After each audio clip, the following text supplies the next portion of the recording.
Eu falo os alemães. Os alemães, Os alemães. É claro que os outros alemães que eu sou nazista, eu acho que não gostam, né? Não, eu falo os alemães dos anos 40, os anos 30. Não, mas é porque é nazista mesmo no sentido por exemplo, das fardas, dos estandartes, Sim. dos galhardetes. Tudo isso é propaganda também. Isso que eu tô falando. Sim. Os comícios todos, né? Todas essas coisas e tal. Os romanos tinham o triunfo romano, né? Sim.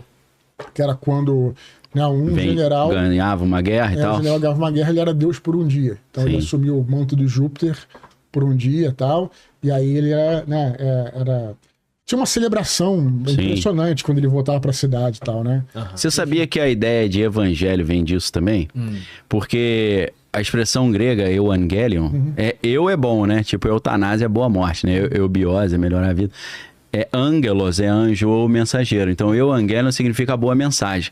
Era a mensagem que os gregos, quando ganhavam uma guerra e eles voltavam, aí alguém trazia a mensagem antes do pelotão chegar e falava, ó, eles venceram, prepara a festa. Então, o evangelho é Jesus venceu a morte e o mal, prepara a festa que ele tá voltando para nos resgatar. Só de curiosidade. Você vê que essa tradição que vem da Grécia vai para Roma também, com esse dia do triunfo, que é isso. Só que que eles faziam também?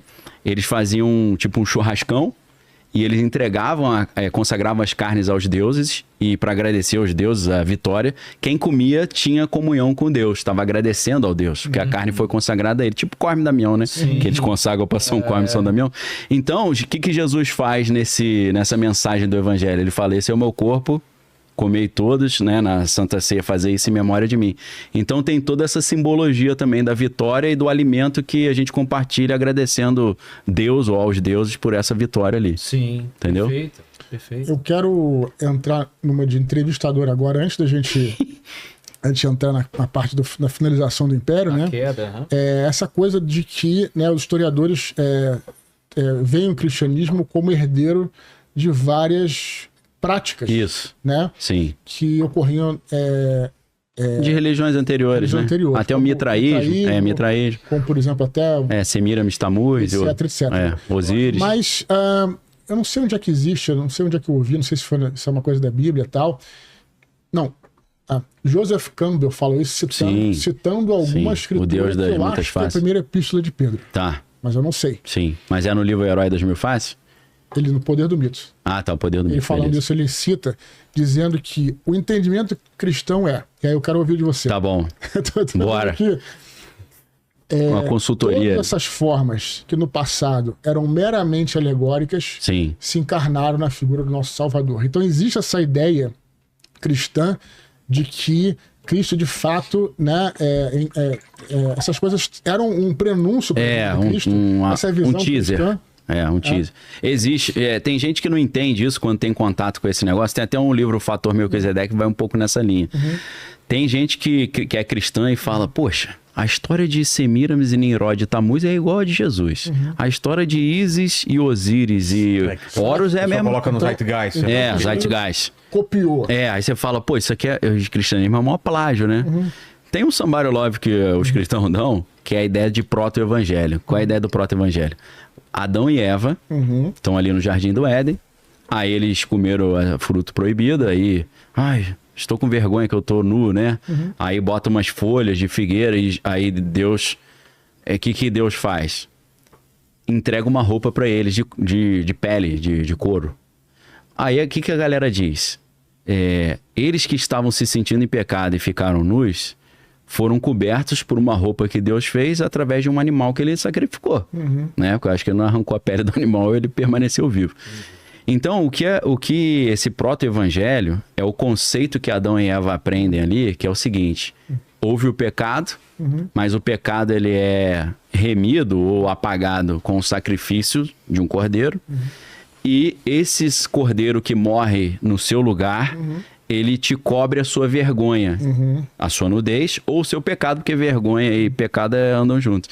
Então, essa seria a mensagem que Adão e Eva contaram para os seus filhos, né? Que era o Caim e Abel, mas Caim matou Abel, mas tiveram outro filho chamado Sete.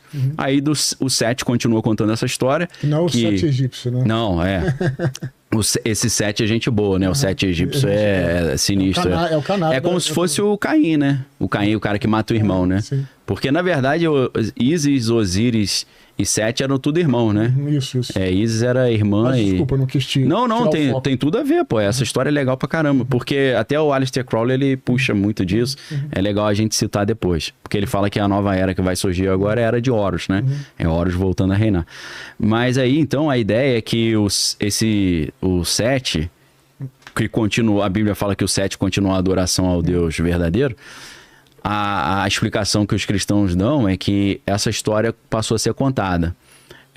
Alguém pecou e o pecado se resolve quando a gente mata o cordeiro, do sangue do cordeiro cobre o nosso pecado e da roupa do cordeiro do couro ele cobre as nossas vergonhas. Então eles já sabiam que Deus ia sacrificar algo para salvá-los. E eles sabiam que era um cordeiro. E aí depois a religião judaica vai virar uma religião sacrificial, que eles tinham o próprio... Né? O próprio holocausto, né? O que galera... Eu sempre escutava na escola holocausto, não fazia a mínima ideia do que era. Primeiro que holos, em grego, é completo, né? E cáusto é queimar, igual só da cáustica, né?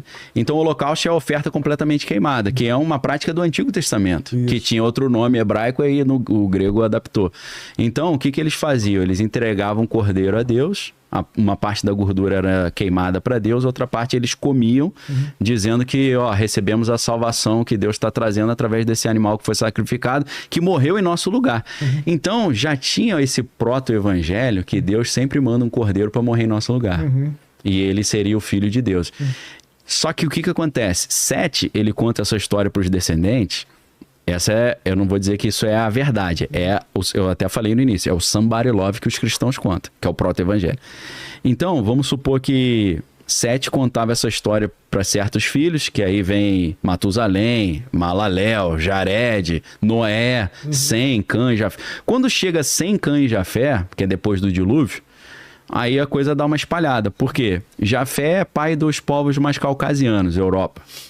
O Sem é pai dos semitas, obviamente, dos povos mais arábicos ali.